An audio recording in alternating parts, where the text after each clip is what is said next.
Assalamualaikum warahmatullahi wabarakatuh. Alhamdulillah nahmaduhu wa nasta'inuhu wa nastaghfiruh wa na'udzu billahi min shururi anfusina wa min sayyiati a'malina. May yahdihillahu fala mudilla lahu wa may yudlilhu fala hadiya lahu. Wa nashhadu an la ilaha illallah wahdahu la syarika lah.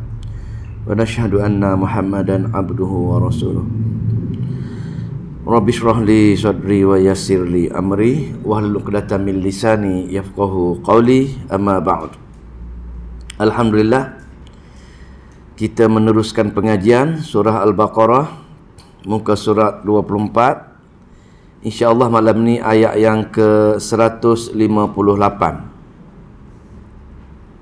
Jumpa ayat 158 muka surat 24 surah Al-Baqarah. InsyaAllah kita baca, semoga Allah memberi kefahaman serta memberi taufik untuk kita beramal dengan ayat-ayat Allah Subhanahu wa taala, insyaAllah. A'udzubillahi minasyaitonir rajim. Bismillahirrahmanirrahim. Inna as-safa wal marwata min sya'airillah.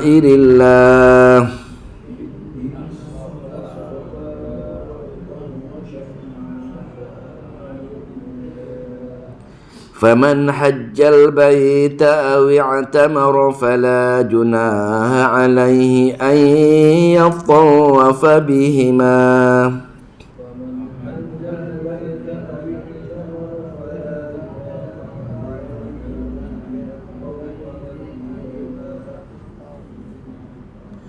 وَمَنْ تَطَوَّعَ خَيْرًا فَإِنَّ اللَّهَ شَاكِرٌ عَلِيمٌ.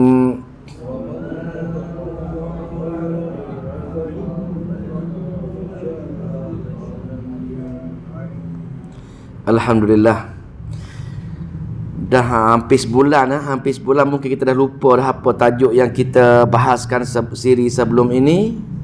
Saya imbaskan balik semula, di mana kita sedang membicarakan bab kerasulan Nabi besar kita Nabi Muhammad sallallahu alaihi wasallam. Dalam siri sebelum ini Allah telah menukilkan tugas Nabi. Yakni tugas Nabi ada 3 perkara, iaitu tilawah, yatlu alaikum ayatina. Terutama mana mengajar ayat-ayat Allah, mengajar dan faham ayat-ayat Allah. Itu tugas Nabi yang pertama. Mengajar baca dan mengajar faham. Yang kedua, wa yuzakkikum, yakni tazkiyah. Bagaimana cara nak membersihkan diri daripada dosa dan daripada kesyirikan kepada Allah Subhanahu wa taala, tazkiyah. Dan yang ketiga ialah wa yu'allimukumul kitaba wal hikmah, ta'lim dan hikmah, yakni mengajar, mengambil perkara-perkara hukum dan juga bagaimana cara-cara beramal dengan ayat-ayat Allah Subhanahu wa taala. Tiga cara, 3 tugas Nabi. Dan kalau kita nak teruskan kerja Nabi, 3 inilah yang kita perlu tekankan dengan kepada masyarakat ataupun kepada saudara-saudara kita yang lain. Tilawah, tazkiyah dan ta'lim. 3 perkara. Dan di antara 3 perkara ini, iaitu tilawah, tazkiyah dan ta'lim, Allah menekankan yang penting di antara 3 tersebut ialah tazkiyah. Pasal kita akan mati, kita akan pergi menemui Allah. Seboleh-bolehnya sebelum pergi menemui Allah, kita tak nak sebarang dosa biasa ataupun dosa kesyirikan kepada Allah Subhanahu wa taala.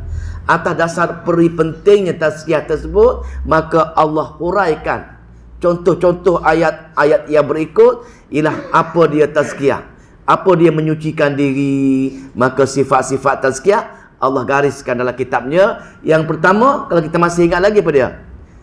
Zikir kepada Allah Subhanahu wa taala.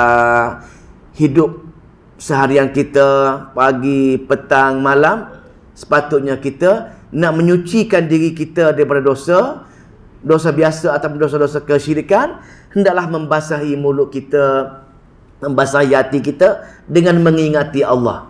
Sama ada zikir yang muqayyad, zikir yang diikat, zikir sunnah, ataupun zikir-zikir yang lain, tak kisah. Tapi seboleh-bolehnya, mana-mana zikir muqayyad, zikir pagi pasal Nabi buat, sahabat buat, zikir petang Nabi buat, sahabat buat, zikir selepas solat Nabi buat, sahabat buat, nak tidur malam dah, ataupun bangun pagi, semua zikir-zikir ada dah dalil bukti yang Nabi dan sahabat melakukan mengingati Allah dengan zikir-zikir. Yang pertama, untuk menyucikan diri kita, yang ditegaskan oleh Allah Subhanahu Wa Taala, zikir kepada Allah.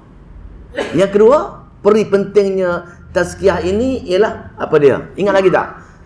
Lepas zikir, syukur. Kita perlu bersyukur kepada Allah Subhanahu Wa Taala di atas segala nikmat, segala kebaikan-kebaikan. Kita perlu bersyukur kepada Allah Subhanahu Wa Taala. Dan bila kita bersyukur kepada Allah Subhanahu Wa Taala atas nikmat-nikmat kita, sebagaimana kita hidup di dunia ini untuk diuji, maka bila terima kenikmatan apa-apa, kita perlu bersyukur. Sama ada bersyukur dalam hati, qauli ke, fi'li ke, badani ke, kita perlu bersyukur kepada Allah Subhanahu Wa Taala. Bagaimana cara bersyukur?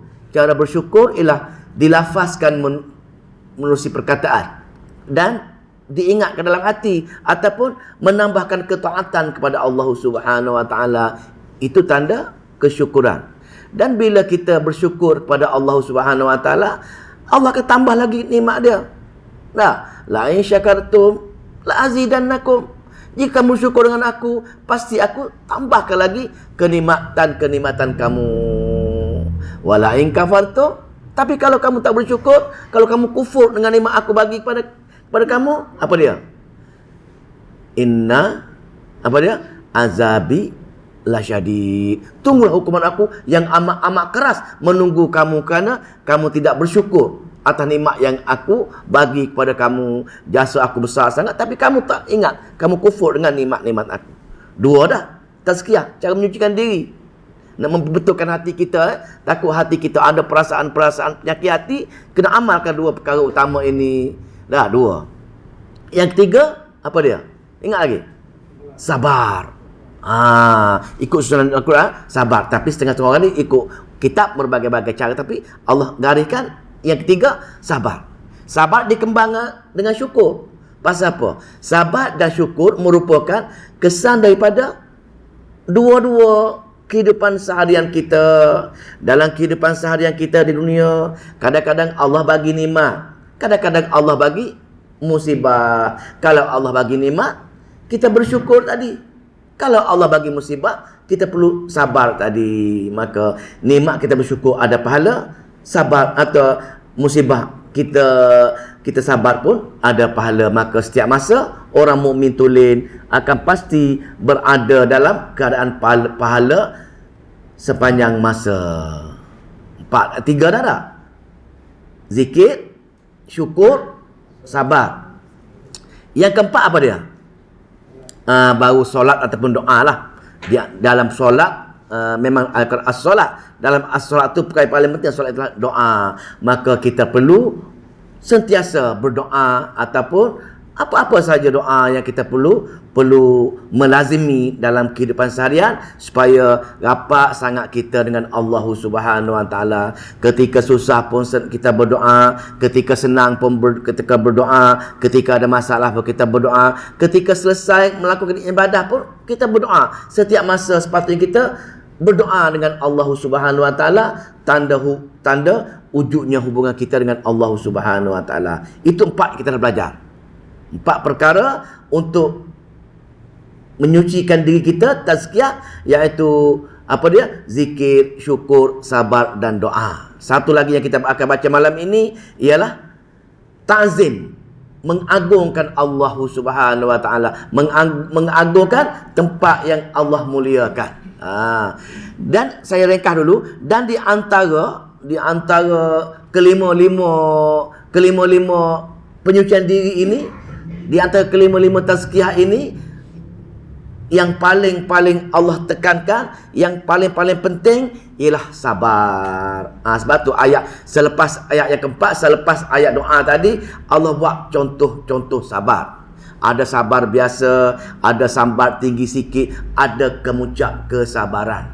Dan bila ada sahaja kesusahan ataupun musibah ataupun masalah, Allah nak tekan kita perlunya sabar, wahai hamba. Dan kemuncak segala sabar kita ialah apa dia? Apa dia? Allah nak uji kita dengan kematian, kehilangan orang-orang yang paling kita sayangi sekali, yakni kematian isteri kita ke, anak kita ke, mak ayah kita ke, kawan-kawan kita ke. Ini nak uji. Jadi Allah ambil nyawa orang yang paling rapat kita, nak uji kita sejauh mana kita sabar. Yakni nak melazimi diri kita, nak ingat supaya apa? Segala sesuatu ialah milik Allah. Inna lillahi, sesungguhnya milik Allah segala-galanya. Orang yang kamu paling sayang ke, kamu kurang sayang ke, kamu kena meyakini bahawasanya, kena melazimi setiap sesuatu yang aku bagi kamu atas dunia ini, kamu sayang ke, kamu tak sayang ke, kamu sederhana sayang ke, inna lillah. Sebab tu kita kena, setiap musibah kita kena ucapkan inna lillahi wa inna ilaihi raji'un. Pasal Allah nak suruh kita melazimi, bukan hak kita. Dah, barang kita ke, harta kita ke, anak kita ke, isi kita ke, hanya dipinjam sementara je. Jadi Allah nak suruh masuk dalam hati kita ini bahawasanya segala sesuatu yang kita sayang sangat, puja sangat ialah milik Allah. Dan hanya kepada Allah tepat kembali semula pula. Maka di antara 4 tazkiyah tadi, zikir, syukur, sabar, doa dan ta'zim tadi, sabar yang paling Allah tekankan. Kenapa? Allah buat contoh-contoh bagaimana kalau keluarga kita mati, ucaplah inna lillahi wa inna ilaihi raji'un. Bagaimana kalau sakit, kalau musibah biasa, ucaplah inna lillahi wa inna ilaihi raji'un. Apa-apa saja kita kena ucap inna lillahi wa inna ilaihi raji'un. Kita baca hadis dulu dah, bagaimana Aisyah, lampu rumah dia terpadam, Nabi ucap inna lillahi wa inna ilaihi raji'un. Aisyah tanya, wahai Rasulullah, ini pelita padam saja, kenapa ucap? Ialah itu sekecil-kecil pun kita kena ucapkan itu hanya milik Allah yang memadamkan lampu tersebut. Maka kita kena melazimi. Apa-apa masalah kita kena ucap inna lillahi wa inna ilaihi raji'un. Pasal nak melazimi yang segala-gala sesuatu ini adalah milik Allah Subhanahu wa taala. Itu yang sebelum ini Di antara 3 tugas Nabi, tazkiyah yang paling penting. Di antara 5 tazkiyah, sabar yang paling penting. Sebab tu dalam Al-Quran Allah akan ulang-ulangkan nak uji manusia dengan kesabaran. Kita baca surah Al-Kahfi dah, bagaimana Nabi Allah Musa berhubung dengan Nabi Khidir, dan bagaimana Allah nak uji kesabaran Nabi Allah Musa, Nabi Ayub dan nabi-nabi lain diuji dengan kesabaran. Maka begitulah untuk kita pun, maka kesabaran ialah kemuncak kita. Dan kalau sekiranya kita boleh melepasi sabar tersebut, kitalah insan terpilih. Maka Allah akan gandakan apa-apa pahala hingga tak terhingga pahala kesabaran yang Allah bagi kepada kita bila Allah pilih kita untuk mempunyai kesabaran yang tinggi ini. Habis maka kita baca ayat malam ni. Baru sampai ke ayat yang kita baca sekejap tadi, iaitu tazkiyah yang kelima. Tazkiyah yang kelima, apa dia? Ta'zim, mengagungkan tempat-tempat yang Allah muliakan. Kita baca. Inna Safa, sesungguhnya Safa, Bukit Safa lah, Safa ni. Bila kita lepas mengerjakan umrah haji ke, kita ada tempat sa'i. Bukit Safa wal Marwah, dan Bukit Marwah. Kalau kita tengok sekarang ni dah tak nampak bukit dah. Rendah saja. Pasal apa? Pasal simin semua sekali dah. Kalau dahulu nampak. Nabi pun nak berucap, kita mula-mula dia dibenarkan untuk menzahirkan untuk tabligh, dia naik atas kemuncak Bukit Safa ni kan, untuk bagi tahu kepada semua umat di Mekah ketika itu. Tempat pemimpin-pemimpin Arab berucap tempat tinggi supaya orang lain dengar semua, di antara 2 bukit ini. Maka Allah kata inna Safa wal Marwah, sesungguhnya Bukit Safa dan Bukit Marwah min adalah dari sya'airillah, daripada syiar Allah. Apa dia syiar? Syiarnya lambang. Lambang kemuliaan yang Allah jadikan. Contoh masjid, surau, apa-apa saja tempat yang Allah muliakan dia, itu merupakan lambang kebesaran Islam. Jadi kita untuk menyucikan diri kita, tazkiyah tadi, kita mesti mengagungkan, jaga tata tu sila kita di rumah-rumah Allah sebagai contohnya. Di masjid kena jaga adab-adab masjid, tak boleh berurus niaga, kena jaga kebersihan dia, tak boleh buat perkara-perkara karut-marut. Tak boleh dengar-dengar, janganlah dengar muzik ke, dengar lagu ke, tak dibenarkan sama sekali. Nak jaga syiar, nak jaga lambang kebesaran Allah Subhanahu wa taala dalam rumah-rumah Allah. Ini rumah Allah, dia kena jaga betul-betul lah. Maka sama juga dengan tadi, maka Safa dan Marwah merupakan syiar kebesaran Allah. Allah sandarkan dengan dia. Dia salah kenapa? Pasal kemuliaan, keberkatan yang Allah jadikan dalam setiap yang Allah jadikan. Bukannya Bukit Safa atau Bukit Marwah yang syiar. Yang syiar ialah ibadat yang kita lakukan, yang ni sa'i tadi. Dah, lepas kita akan sa'i daripada Safa ke Marwah. Jalan keliling kan, bukan ulang alik tapi keliling macam tawaf jugalah. Allah kata inilah merupakan syiar dia, lambang dia. Daripada mana lambang ini? Kenapa Allah pilih ke sini? Pasal sejarah dia, kisah Hajar. Bagaimana Hajar mengandung nak beranak anak dia Nabi Allah Ismail. Ketika itu dia berdua saja, tidak ada orang lain. Atas keberkatan seorang perempuan yang hebat, tidak ada siapa yang nak ceritakan. Hanya dia mengadu dengan Allah Subhanahu wa taala. Dia berlari mencari air, dia berlari mencari makanan di antara Bukit Safa dan Bukit Marwah. Mencari, kita tak ada makanan.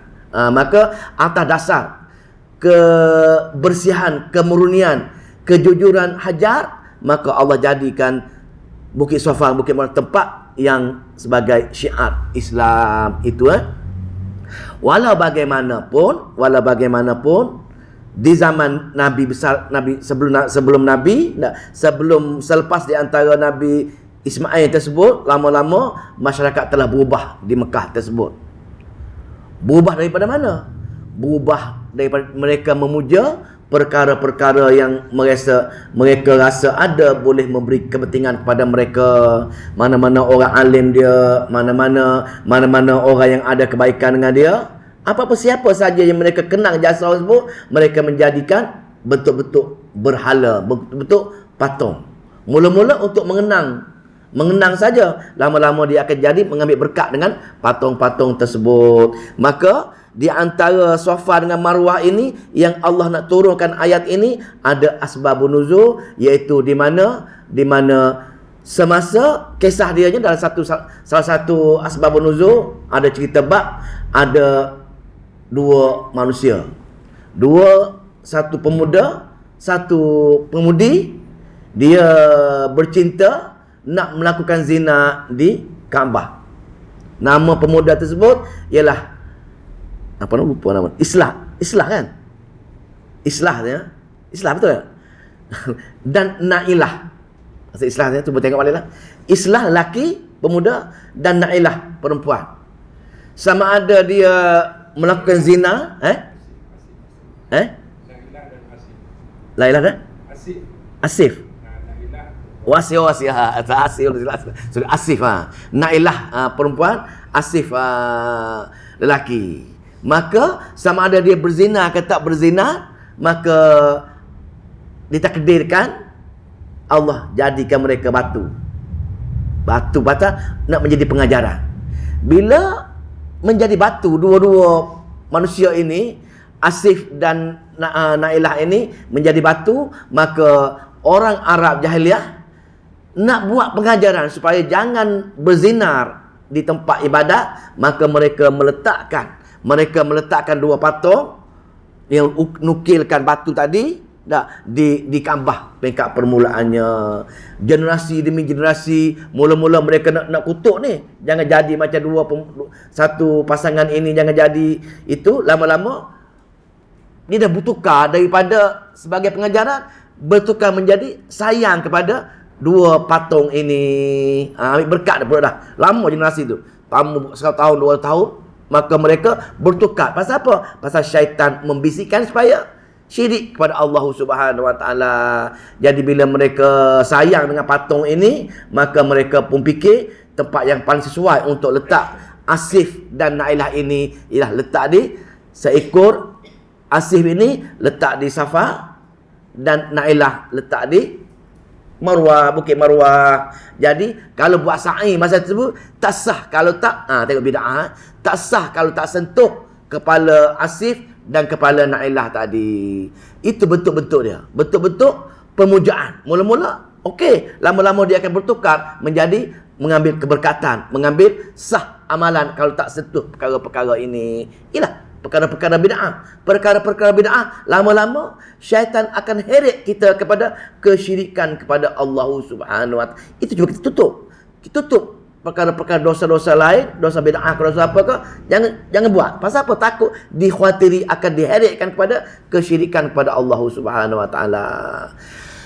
Diringkaskan cerita, bila datang Islam, Nabi ajar kepada penduduk Arab Mekah ke Madinah ke supaya tidak ada ilah melainkan Allah, maka segala patung-patung ini dimusnahkan.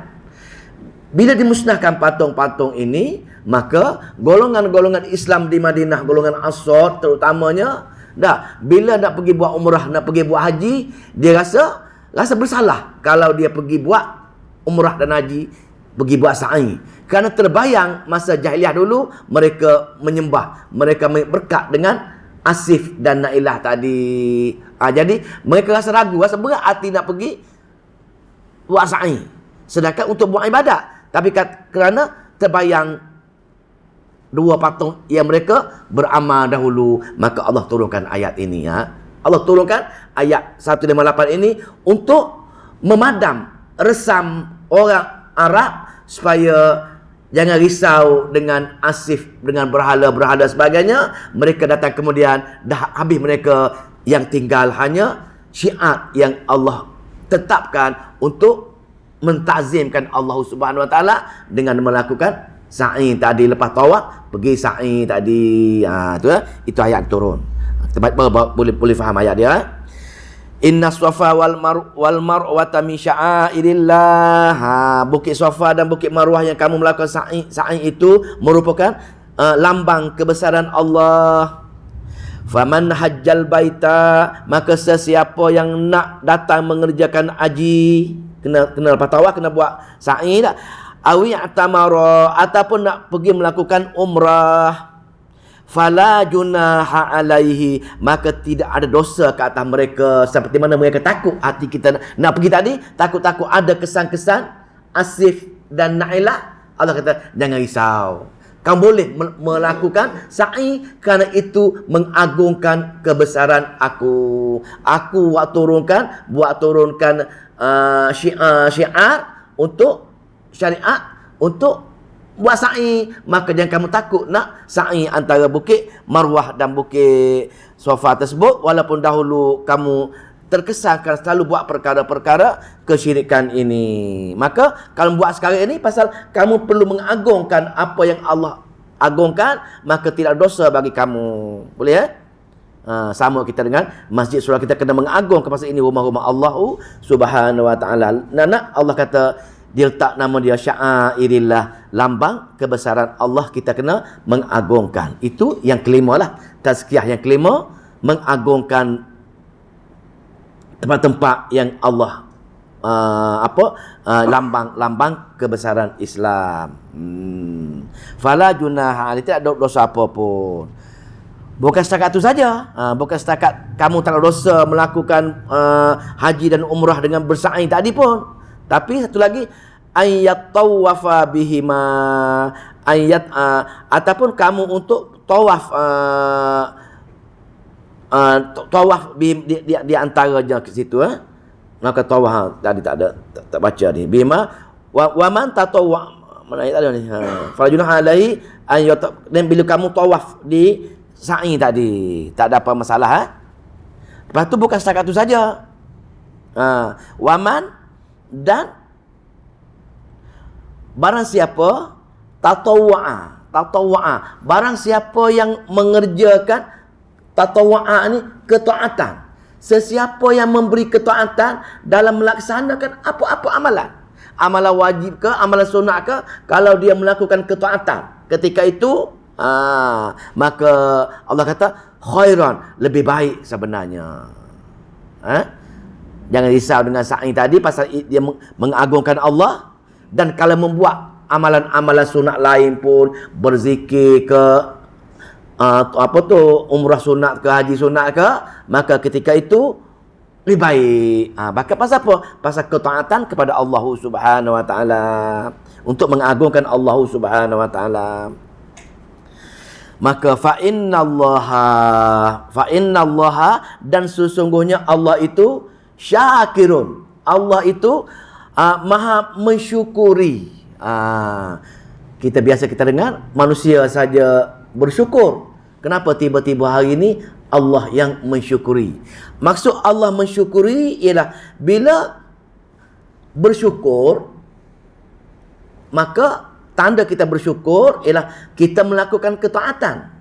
Bila kita melakukan ketaatan, yakni kita melakukan suruhan-suruhan Allah. Bila kita melakukan suruhan-suruhan Allah, ini perintah Allah, maka bila kita buat perintah Allah, maka Allah akan apa dia? Memberi pahala dengan perintah dia tadi. Itu Allah mensyukuri. Maka sesiapa yang bersyukur, tengok ayat ada, la azidannakum. Allah akan tambahkan nikmat lagi bila dia telah melakukan ketaatan kepada Allah. Inilah dimaksud dia syakirun. Allah maha mensyukuri. Kenapa? Kerana Allah akan bagi syabas, bagi tahniah, bagi pahala kepada orang yang menaati perintah Allah apabila dia bersyukur kepada Allah tadi. Pertama dah. Yang kedua, Allah kenal nama dia iaitu Alimun. Allah maha mengetahui. Kenapa Allah kenakan nama dia maha mengetahui kat sini? Apa tujuan dia? Tujuan Allah, kenapa dia tak bagi sifat-sifat yang lain? Kerana sifat alimun ini ialah Allah nak bagi tahu kepada kita semua, yakni kita semua yang sama ada bersyukur ke, sabar ke, ataupun melakukan apa-apa ketaatan, nak bagi tahu kita. Yang kedua, nak meyakini kita bahawasanya setiap amalan yang kita buat, setiap kebaikan yang kita buat, rupa-rupanya Allah maha mengetahui. Allah nampak. Jadi tak perlu, sepatutnya orang yang yakin Allah maha mengetahui, dia pasti dia akan tak berhenti-berhenti buat amal kepada Allah. Tak berhenti-berhenti dia bersyukur dengan Allah. Pasal apa? Pasal setiap saat Allah maha mengetahui. Yang menjadi masalah kita sekarang ni, tenggelam. Setiap kita nak buat benda, kita tak nampak Allah tengok kita. Sebab tu kita buat jahat. Pasal Allah tenggelam daripada melihat kita. Sebab tu kita tak menambahkan ketaatan. Pasal kita tak yakin Allah sedang melihat kita. Ini masalah. Pasal apa? Pasal kita seronok, kita suka dengan dunia. Ini puncanya. Tak nampak makhluk, yang ni ghaib, alam ghaib, yang ni Allah, sifat dia alimun. Jadi bila kita betul-betul dengan ayat-ayat Allah Subhanahu wa taala, Allah akan memberi perasaan kasih sayang dengan dia.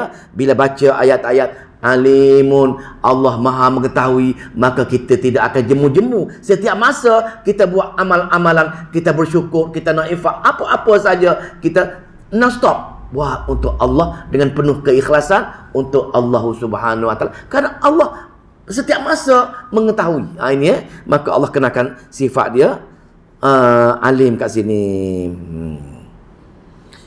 Boleh? Jelas kan?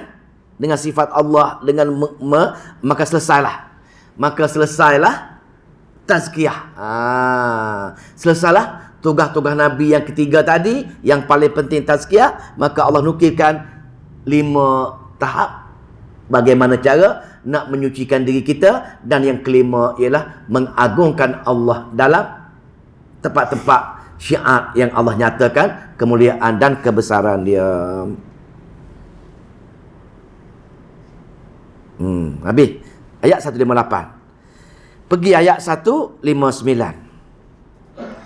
Ayat 59 ini ialah ayat dipanggil ayat zajrun, ayat teguran. Allah menegur. Bila Allah cerita dah cara-cara tazkiyah tadi, bagaimana cara nak menyucikan diri tadi, perlu beramal dengan 5 perkara, 5 penyucian diri tadi, tetapi kebanyakan orang tak bersedia untuk melakukan ini yang pertama. Yang kedua, tidak berusaha untuk menyebarkan perkara ini kepada kawan-kawan dia yang lain. Dua isu di sini. Allah nak menegur. Yang pertama, golongan yang ditegur ini tidak nak buat perkara-perkara tazkiyah 5 tadi. Yang kedua, dia tidak berusaha menyebarkan perkara-perkara arahan Allah ini kepada keluarga dia ataupun sahabat-sahabat dia yang lain. Ini ayat teguran. Allah nak menegur, tegur golongan-golongan ini, tegur golongan-golongan ini. Dan yang kedua di hujung ayat itu dipanggil ayat tahwif ukhrawi, ayat ancaman akhirat. Bila tak buat perkara-perkara tabligh, tak menyampaikan perkara-perkara ini, maka Allah ancam dengan ancaman yang besar akan menemuinya, disediakan untuknya bila pergi menemui Allah di akhirat nanti. Kita baca bagaimana ayat teguran. Innal lazina, apa tu, sesungguhnya orang-orang yang, tengok ni, sesungguhnya orang-orang yang yaktumuna, menyembunyikan tazkiyah tadi, menyembunyikan ilmu-ilmu Allah tadi, menyembunyikan apa-apa yang dia belajar ayat-ayat Allah Subhanahu wa taala, dia tak menyebar kepada orang lain. Dalam hadis apa? Balighu anni walau ayatan. Tak ada pilihan. Sampaikanlah ayatku walaupun satu ayat. Walaupun ada cara-cara dia, ada cara-cara nak menyampaikan ayat ini, dah kena pilih masa-masa lah. Bukan sebarang masa kita boleh menyampaikan ayat-ayat Allah. Ada member tu nak masuk bilik air, kita pergi sekat dia, Syekh tunggu sekejap, kena datang ke surau, semayang ke surau. Ada macam tu. Tak pilih masa. Kita duk cerita nak masalah keluarga sakit, nak pergi hospital ni, dia pergi nak berdakwah kita supaya datang ke surau, ada majlis ilmu, tak dibenarkan. Pilih masa lah. Dan yang kedua, kita dalam keadaan kita pun tak tahu sangat, kita dibenarkan tak menyampaikan ketika itu. Kita perlu menyampaikan bila kita dah faham betul-betul, baru boleh menyampaikan. Itu dalam dua keadaan lah, dua tiga keadaan lain, ada satu keadaan lagi kita kemudian. Maka atas perkara ini ada definisi untuk menyembunyikan ayat-ayat Allah Subhanahu wa taala. Tengok sesungguhnya orang-orang yang menyembunyikan apa? Menyembunyikan tazkiyah tadi. Daripada mana tazkiyah tadi? Daripada ayat-ayat Allah Subhanahu wa taala. Baca. Sesungguhnya innal ladzina yaktumuna, sesungguhnya orang-orang yang menyembunyikan apa? Ma anzalna, apa yang kami telah turunkan. Tengok Allah kata ni, apa yang kami turunkan. Maknanya yang Allah turunkan ialah kitab Al-Quran. Dalam kitab tersebut ada perkara-perkara tugas-tugas Nabi tadi. 3 perkara tadi.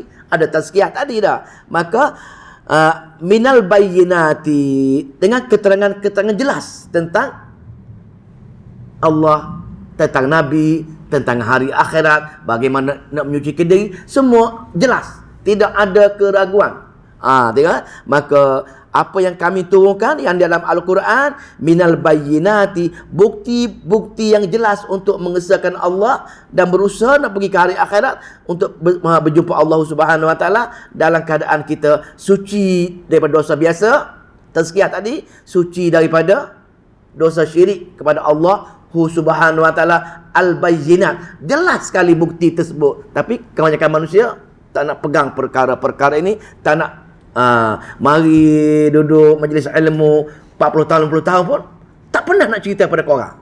Dah. Sebenarnya cara belajar, cara mengaji, dengar betul-betul sampai pada orang lain, barulah Allah tambahkan ilmu untuk kita. Kita pula segan. Nanti aku sampai dengan orang kata aku ini alim. Nanti orang kata aku ni haji. Nanti orang kata, nanti takut orang tuduh berbagai-bagai gelaran. Itu syaitan. Dah, tapi dah belajar, faham, sampaikan, baru Allah tambah perkara-perkara yang di luar jangkaan kita. Ilmu akan hadir bila kita mula bercakap pasal ilmu, Allah tambahkan. Sebab itu dalam majlis ilmu mana-mana kita ada bab muzakarah. Belajar 10 minit, 20 minit, bincang sama-sama kita. A cadang ni, B cadang macam ni. Apa? Ustaz ada cerita. Maka ketika dia mengucap, ketika dia mengulang apa yang ilmu tadi, maka ketika itu Allah akan tambahkan ilmu-ilmu yang lain. Itu mukjizat. Mukjizat. Jangan pening memikirkan bagaimana cara Allah Subhanahu Wa Taala bagi ilmu kepada siapa yang nak bagi. Kita nampak macam mana ni, tak faham. Tak mula bercakap. Takut nak bercakap. Kita khawatir ni. Khawatir kategori menyembunyikan ayat ni. Kategori menyembunyikan ayat-ayat Allah Subhanahu Wa Taala. Kan ditipu oleh syaitan. Malulah, takutlah.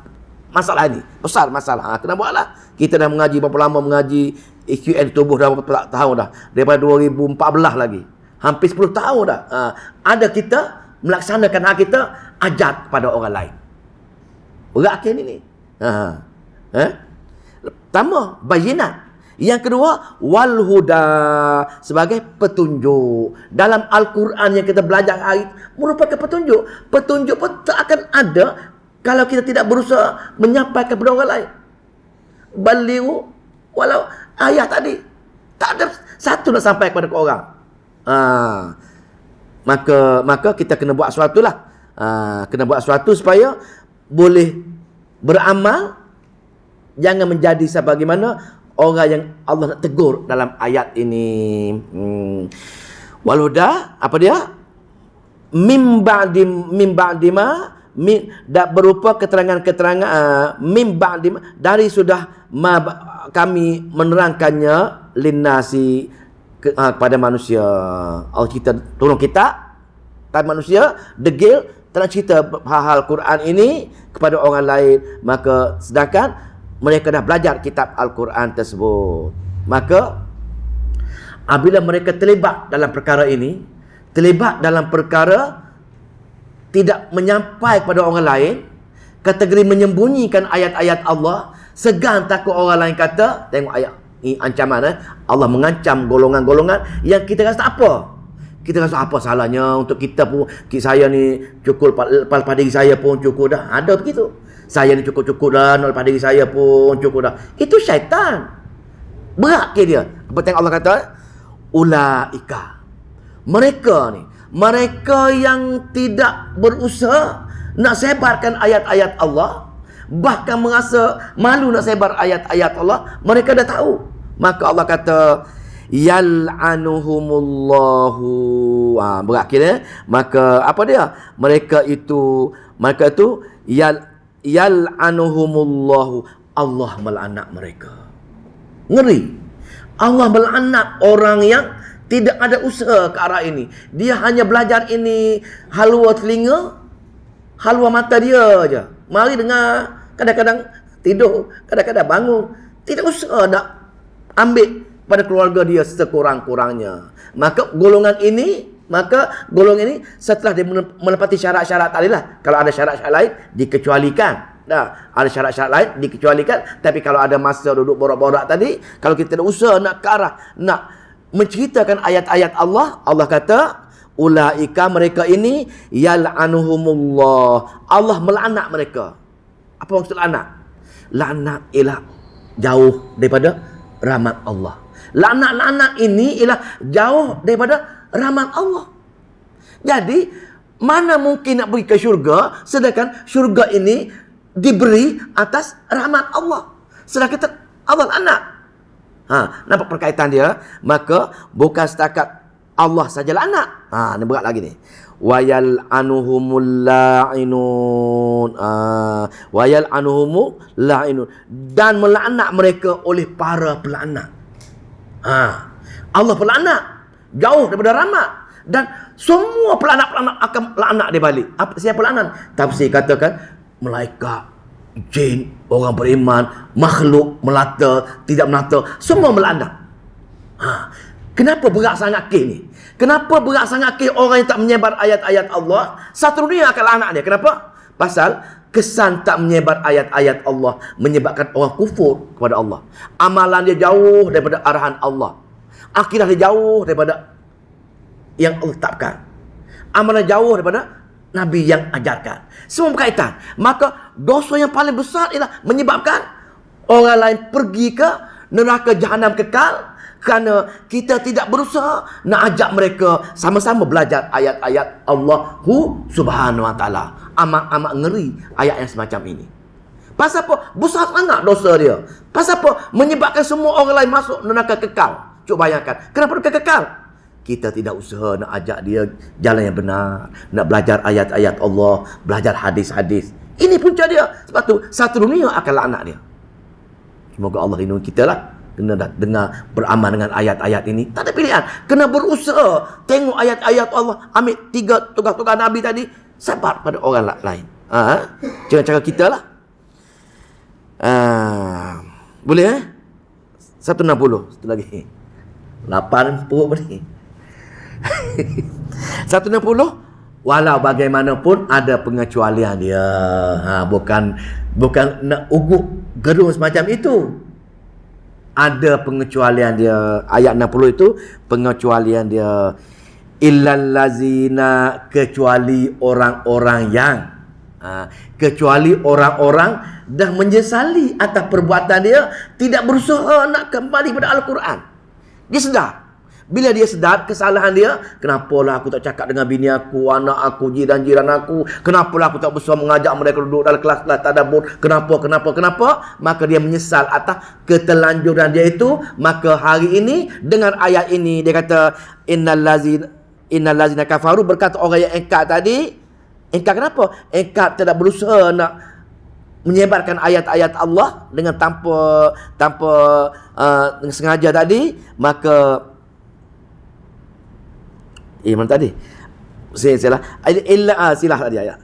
Illal lazi, orang-orang yang tabu bertaubat. Mereka menyesali di atas perbuatan lampau dia, tidak berusaha nak memahami ayat Allah, menyebar ayat-ayat Allah, mengambil perkara-perkara tauhid, keimanan mengenainya. Kalau ayat-ayat mengenai hukum, puasa, haji, hukum, ada ruang lagi dia menangguhkan. Bila musim nak puasa, dia ajar ayat puasa lah, buat kelas, ajar ayat puasa. Nak pergi buat haji umrah, dia cerita kelas-kelas, cerita bab haji umrah. Tapi kalau bab iman, bab perkara-perkara tauhid dalam Al-Quran, tidak ada excuse. Mesti sepanjang masa kita kena cerita bab-bab syirik, bid'ah, syirik, kita cerita bab ni. Pasal apa? Pasal dia cuma perkara-perkara yang wajib dalam kitab Allah Subhanahu Wa Taala. Fardu ain dalam mengambil perkara-perkara tauhid dalam ayat-ayat Allah Subhanahu Wa Taala. Maka bila tak buat macam itu, faham, maka pengecualian illal lazina tabu. Orang tu betul-betul menyesali di atas perbuatan dia dan dia tak nak dah, tak buat. Dia nak buat dah, nak menyampaikan ayat-ayat Allah Subhanahu Wa Taala. Pertama. Yang kedua, bertobat. Yang kedua, wa aslahu ini dia memperbaikikan pembelajaran dia untuk mengajak orang tadi. Dia cuba memperbaiki diri dia, mengambil perkara-perkara benar dan menyebar kepada orang lain. Dan yang ketiga, wabayanu ini dia terpaksa dipanggil apa tu? Kalau dia kata sekian-sekian dulu, ditarik balik perbuatan-perbuatan yang dia buat sebelum ini. Maka dia bertaubat, betul-betul tak nak buat dah, betul-betul bertaubat. Yang kedua, dia memperbaiki amalan-amalan dia. Dan yang ketiga, dia menarik balik takut-takut ada ajaran-ajaran dia sebelum ini, dia mengeluarkan ayat-ayat yang salah, menarik balik. Ada tiga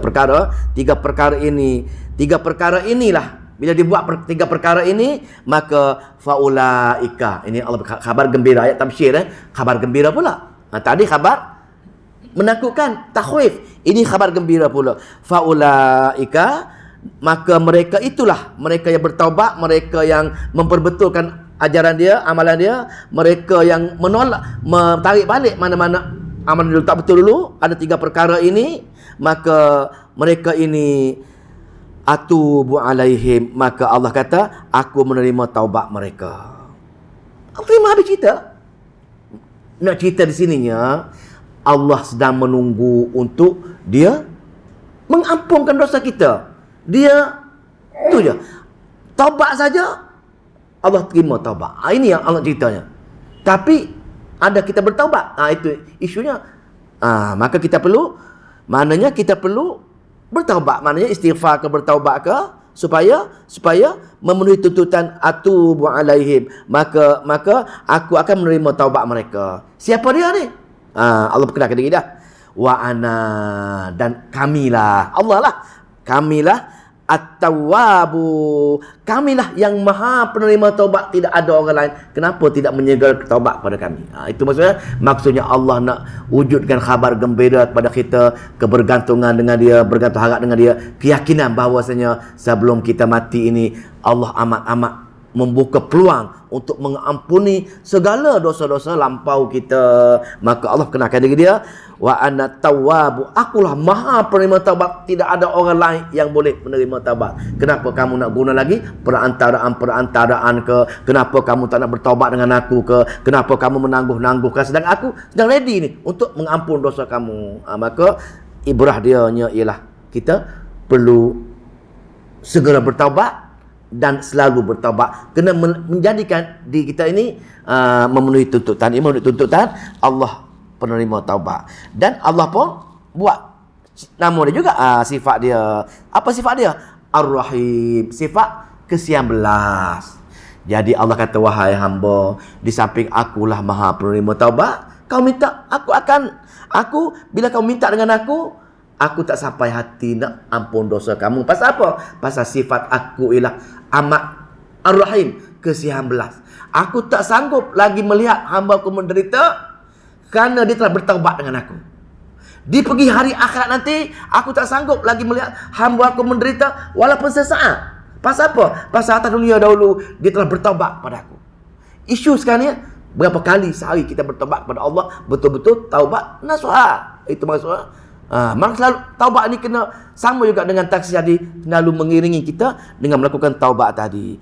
Wa ana tawwabur rahim, Allah lah yang menerima taubat. Pasal Allah sifat dia pun memperkenalkan diri dia, akulah ada sifat ar-rahim, sifat amat-amat ke-19 kepada hamba aku yang nak sangat rapat dengan aku.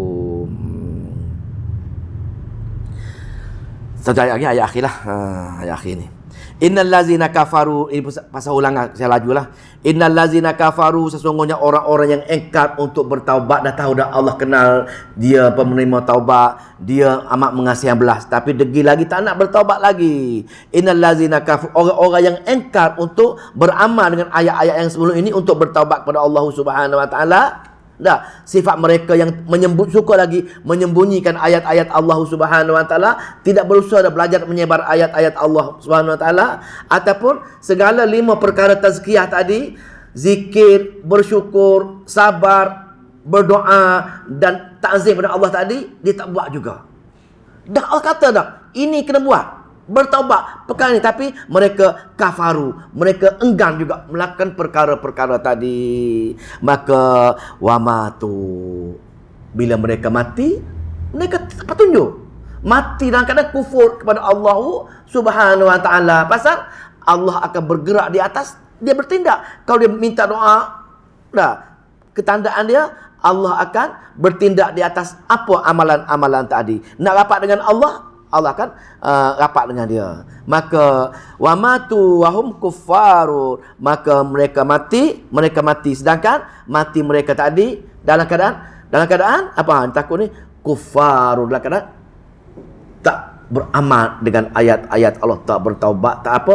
Allah matikan dia dengan mengejut. Bukan mati kena serangan jantung. Mati mengejut ni, mati mengejut ialah mati yang tidak ada usaha untuk bertaubat dan kembali kepada Allah. Itu maksud mati mengejut. Mati dalam keadaan kufur. Mati dia tak nampak. Walaupun kena sakit tenang lama 3 tahun 4 tahun pun, dia tak nampak dia nak mati. Dia rasa masih lagi, kalau aku sembuh ni, aku nak pergi ke Switzerland, ke macam tu. Ada perasaan macam tu lagi. Pasal apa? Pasal dia tak nampak alam akhirat. Maka pasal apa? Allah hijab, tutup tadi.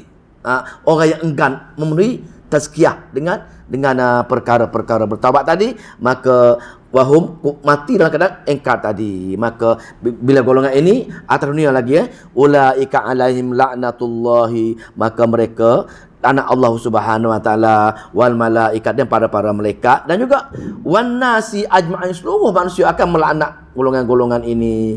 Khalidina fiha, kekal dalam neraka selama-lamanya. Masya-Allah, semoga Allah jauhi kita daripada neraka jahanam. Khalidina fiha. Ayat-ayat ini kena masuk betul-betul. Neraka kekal selama-lama. Nah, tidak ada maksud usaha khalidina fiha. Maka la yukhaffafu anhumul azabu, la, dan tidak akan diringankan anhum ke atas mereka al azaba, tidak akan diringankan azab mereka walaupun seminit pun, tak kurang, bahkan makin bertambah selama-lamanya. Semoga Allah jaga kita dan keluarga kita masuk golongan azab Allah Subhanahu wa taala. Maka walahum yunzaru, dan mereka tidak akan ditangguh lagi bila tiba kematian mereka. Allah terus tetapkan nyawa mereka tanpa diberi peluang untuk bertaubat kepada Allah Subhanahu wa taala. Kesan daripada semua sekali perkara-perkara tazkiyah dan juga bertaubat tadi mereka tak buat, mereka dalam sesaat pun Allah tak tangguhkan tahap kematian mereka. Wallahu taala alam. Habis maka ayat yang boleh. Wah, boleh. Tadi agak tadi berkenaan dengan penyebaran ilmu. Dan sampai kepada ayat musuh taubat tadi kan. Adakah taubat itu kalau kita mengetahui tidak membongkar ataupun menegur orang yang buat syirik itu dikatakan sebagai kita berdosa? Macam mana? Kita tak menegur orang syirik. Memanglah pasal dalam kehidupan seharian kita ada 3 perkara yang sangat-sangat dituntut. Nah, bagaimana kisah Allah sumpah orang Yahudi menjadi kera. Satu kisah perkampungan Yahudi, bagaimana satu kampung tersebut disumpah menjadi kera. Ada 3 golongan kampung. Yang tidak menjadi kera, ada satu tafsir sebut golongan-golongan yang menasihati dia aja. Golongan yang senyap, yang tak menasihati, golongan-golongan yang bersekongkol. Salah tafsir semua sekali bertukar menjadi kera. Nak cerita di sininya, sesiapa yang menyenangi, sesiapa yang tidak menasihati, dan sesiapa yang rasa tak apa, tak kisah, maka amat berat dia kena menanggung. Pasal kenapa? Pasal itulah saling mengingati dalam ayat tadi dah. Kita kena hak semua sekali tadi, mesti kita kena menyebarkan ayat-ayat Allah. Mana pertanyaan Tuan Muda tadi sebenarnya dia kaitkan dengan persoalan menyembunyikan tadi. Menyembunyikan bila habis ayat tazkiyah, Allah buat ayat menyembunyikan. Maka bila kita tak tegur, kita telah menyembunyikan ayat-ayat Allah. Ayat Allah kata, tidak pasal ayat sebenarnya, wa ilahukum, ayat sebelah ni cerita batu. Wa ilahukum ilahum wahid, ayat yang berikut tapi tak baca mana ni. Ayat yang hanya Allah esa. Tapi tiba-tiba ada orang buat perkara-perkara syirik dan kita tak tegur dia. Bila kita tak tegur dia, itu termasuk orang yang menyembunyikan ayat-ayat Allah Subhanahu wa taala. Kita berapa lama dah mengaji bab akidah dalam kitab kita dah. Allah kenakan diri dia, Allah kenakan Nabi dia, Allah kenakan hari akhirat. Semua dah kita faham semua dah. Tapi kenapa kita tak menegur lagi golongan-golongan yang buat perkara-perkara ini? Maka orang yang menyembunyikan, ikut kemampuan kita dalam ayat Allah tadi, orang yang menyembunyikan ayat-ayat Allah dari segi teguran ke, dari segi bersekongkol ke, maka dalam ayat tadi Allah melaknat, malaikat melaknat, semua manusia melaknat. Maka sebab itulah hukum dunia ini kita nak mengajak orang semua pergi ke syurga Allah. Sebab itu Allah bagi pahala apa tadi? Allah bersyukur tadi. Allah mensyukuri. Kenapa Allah mensyukuri? Allah mensyukuri kenapa? Pasal tanda Allah mensyukuri bila Allah perintahkan adat. berhubung dengan Allah dipanggil ibadat. A berhubung dengan B dengan C sama-sama manusia ni, ini dipanggil adat. Maka bila berhubung dengan adat, A berhubung dengan B, berhubung dengan C, ketaatan di situ, itu sebenarnya yang Allah nak gandakan, mensyukuri tadi. Bila dia buat baik dengan ajak orang sama-sama mengajar ayat-ayat Allah, cerita bab tegur ini, maka mereka telah memenuhi tuntutan Allah tadi, maka itu la azidannakum. Allah akan tambahkan nikmat lagi dengan pasal apa? Pasal dia telah menjalankan arahan Allah. Berhubung dengan Allah pun dia buat, berhubung dengan manusia pun dia buat. Pasal dia khawatiri kalau kita buat, member dia tadi akan masuk neraka jahanam. Pasal dia lah member tadi masuk ke neraka jahanam. Pasal apa? Tak tegur member dia melakukan bid'ah dan melakukan kesyirikan tadi. Punca dia lah yang menyembunyikan ayat-ayat Allah, menyebabkan member tadi dihumbankan ke dalam neraka kekal. Sebab tu berat sangat kes orang yang menyembunyikan ayat-ayat Allah. Boleh temu dia, maka kita tak pilihan. Kalau tidak masuk kategori yang menyembunyikan ayat-ayat Allah, walaupun ada syarat-syarat dia, tapi tak sempat nak belajar syarat-syarat lah, syarat-syarat apa yang tak kata tadi. Okey, boleh.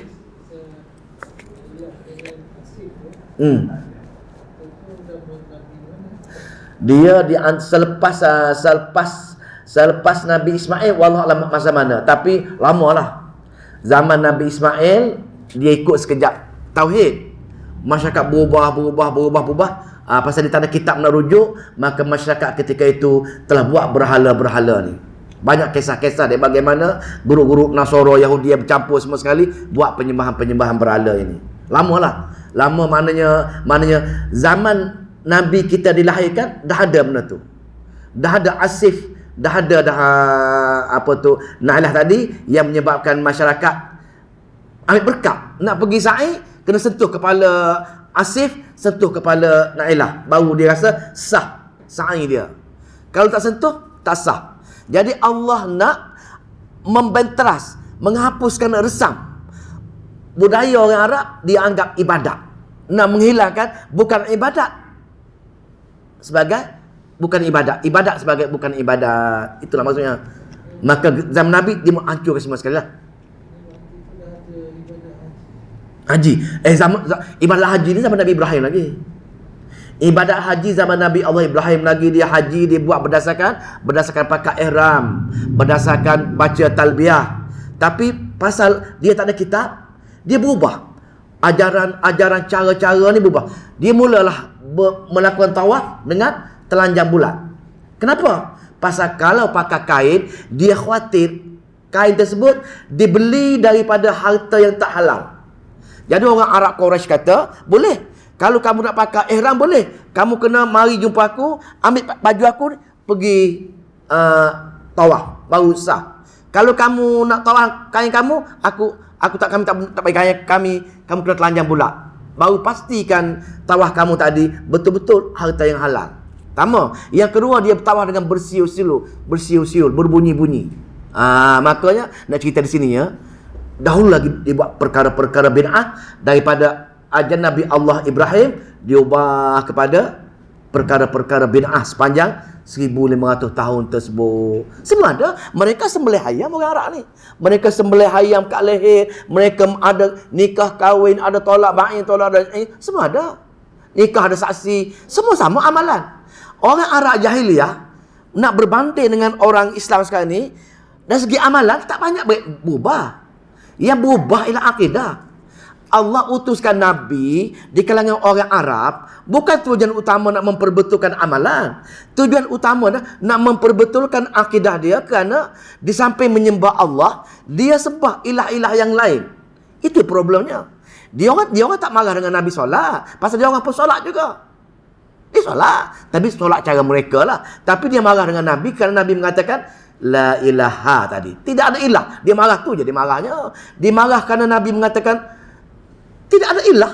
Dia kata ajaib Muhammad ini, dia kata ilah yang berbilang-bilang, dia kata ilah yang satu. Dalam ayat Quran Allah nukilkan keajaiban orang Arab Mekah dengan Nabi mengatakan ilah satu, sedangkan bagi pahaman dia ilah tadi benda-benda kecil jadi ilah-ilah yang lain. Nak selesaikan sakit perut, dia kata padan dengan ilah lah. Kita ni cukup dengan bomoh-bomoh lah.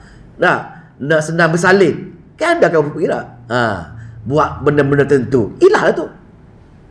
Benda-benda nak menyelesaikan masalah-masalah perkara kecil, kita buat perkara-perkara lain selain daripada Allah atas perkara-perkara luar asbab. Maka lepas tu bila kita nak belajar tafsir Al-Quran, kita mengaji sekarang terlebih dahulu dalam malam nadi, dia kena menduduki ahwal Arab jahiliah.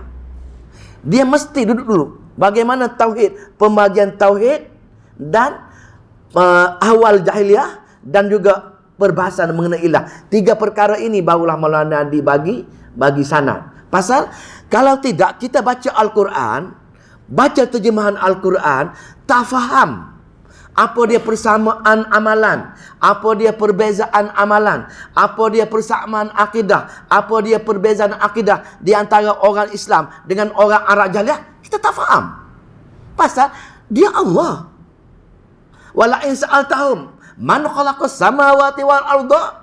Jika kamu tanya orang Arab jahiliah, siapa Tuhan mencipta langit dan bumi? Apa jawabannya? La yaqulunallah. Nescaya orang Arab kata Allah. Sebab tu nama dia Abdullah. Dia tahu sebab tu. Dia tahu Allah. Dia tahu pasal dalam Al-Quran ceritakan ada 15 perkara-perkara besar Allah. Nak banjir pun Allah buat, nak kemarau pun Allah buat, gelombang di laut pun Allah buat, kemarau pun Allah buat. 15 dalam Al-Quran cerita. Tapi perkara-perkara kecil yang menjadi syirik. Nak keluar dalam hutan, ya Syekh, tu. Nak keluar rumah, doa-doa, mentera-mentera yang kita baca itulah ilahnya. Tapi kita tak faham. Dengan Allah pun kita solat, kita zikir. Dengan kecil-kecil pun kita minta mentera. Kita baca mentera, jumpa bomoh atas perkara-perkara luar asbab juga. Itu punca dia. Punca dia perbezaan mengenai ilah. Tak faham konsep la ilaha illallah. Jadi kesimpulannya, keseluruhan Al-Quran ialah nak mengajar manusia bagaimana awal orang Arab jahiliah nak batalkan resam akidah orang Arab jahiliah dengan bersama-sama dengan Allah pun mereka bergantung, selain Allah pun mereka bergantung juga atas perkara-perkara kecil, kerana bagi mereka perkara-perkara kecil ini memadailah dengan wakil-wakil sajalah. Nak hilang sakit perut tu jumpa bomoh pun cukup lah. Itulah. Nak cari barang-barang hilang ini, bomoh cukup lah. Nak minta kehana nak periksa, pergi seru wali-wali ke kubur pun cukup lah. Nampak tak? Itulah ilah. Perkara-perkara luar sebab, selain Allah kita minta, itulah ilah. Jadi, inilah yang nak dibentras oleh Al-Quran. 4 perkara yang menyebabkan manusia syirik. Yang pertama, roh wali. Yang kedua, roh Nabi. Yang ketiga malaikat dan yang ketiga jin. 4 ni ya Quran cerita. Di luar Al-Quran adalah azimat, keris, sakti. Banyak luar Al-Quran. Tapi yang menyebabkan orang syirik 4 tadi Quran. Tapi di luar ada perkara-perkara lain lagi. Ada pokok besar kita kata hantu duduk situ dah. Hantu mengilang-ilang. Minta dengan dia. Tak adalah. Wallahu ta'ala alam. Ada lagi ya? Okey Ji?